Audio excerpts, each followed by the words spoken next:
रक्षाबंधन क्यों मनाया जाता है, क्या महत्व है इसके पीछे और इस साल का शुभ मुहूर्त क्या है? देखिए, रक्षाबंधन, पहली बात तो जब हम सनातन धर्म के पुराण पढ़ते हैं ना, तो कभी भी रक्षाबंधन नाम की कोई चीज नहीं थी।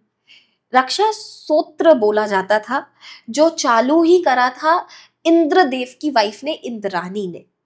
तो भविष्य पुराण के हिसाब से जब इंद्रदेव की लड़ाई हो रही थी देवताओं और असुरों में, तो इंद्रदेव ना हार रहे थे। अब उनकी वाइफ बड़ी परेशान, अब हारता कौन देखे अपने पति को। तो उन्होंने बड़े ही प्रयास करके भगवान शिव से प्रार्थना करी और एक रक्षा सूत्र इंद्रदेव के हाथ में बांध दिया कि ये आपकी रक्षा करेगा।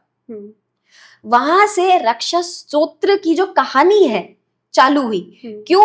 क्योंकि जो इंद्रदेव थे, वो जो बैटल था असुरों और देवताओं को, वो जीत गए थे। फिर रक्षा बंधन कब से बनने लगा, ये चालू ही लक्ष्मी जी की वजह से हुआ था, लक्ष्मी जी के प्रेम की वजह से कह लो। जब राजा बलि, जो प्रहलाद के ग्रैंडसन थे, वो उनको कहीं ना कहीं से बून मिल गई कि वो सबसे विशाल रहेंगे पूरी दुनिया में। अब विष्णु जी का तो काम ही बून को हटाना है जो शिवजियों से मिलती है। तो उन्होंने एक वमना रूप लिया, यंग से बालक का, ब्राह्मण बालक का, और वो उनके राज्य में गए। उन्होंने उनसे एक मांग करी कि राजा बलि, मुझे आप अपने महल के 3 स्टेप्स दे दो, मैं उन 3 स्टेप्स में रहना चाहता हूँ। अब राजा बलि का चाहे नेचर थोड़ा सा एग्रेसिव था, बट वो बहुत दान पुण्य इंसान था। उन्होंने बालक को देखा, वो कहते ठीक है, जैसी आज्ञा, ले लो, 3 स्टेप्स ही तो मांग रहे हो मेरे राज्य के, रख लो। जैसे ही उन्होंने ये बोला, जो वमना अवतार था वो बड़े ही विशाल रूप में चले गए। और जो पहला स्टेप विष्णु जी ने लिया, वो धरती पे लिया, फिर लिया स्वर्ग पे और ब्रह्मांड पे। अब उनके 3 पैर थे, तीसरा पैर जब रखने की बारी आए, राजा बलि समझ गए कि ये विष्णु जी है। उन्होंने अपना साक्षात उनको सर दे दिया कि तीसरा पैर आप मेरे सर पे रख दो, मैं नहीं चाहता कि और चीजें बर्बाद हो।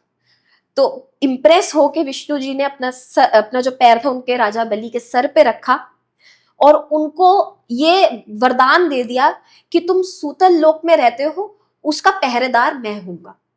अब विष्णु जी अपने निभाने लग गए वचन जो उन्होंने दिए। वो एकदम द्वारपाल के तरीके से खड़े रहते थे सुताल लोक में। अब वैकुंठ में बैठी लक्ष्मी जी बड़ी परेशान कि यार आ नहीं रहे विष्णु जी, आ नहीं रहे। जब उन्हें आभास हुआ कि वो सूतल लोक में है, तो वो एक कन्या के रूप में सूतल लोक गए राजा बलि के किंगडम में। उन्होंने बोला कि मैं आपको एक रक्षा सूत्र बांधना चाहती हूँ, आज से मैं आपकी बहन हूँ।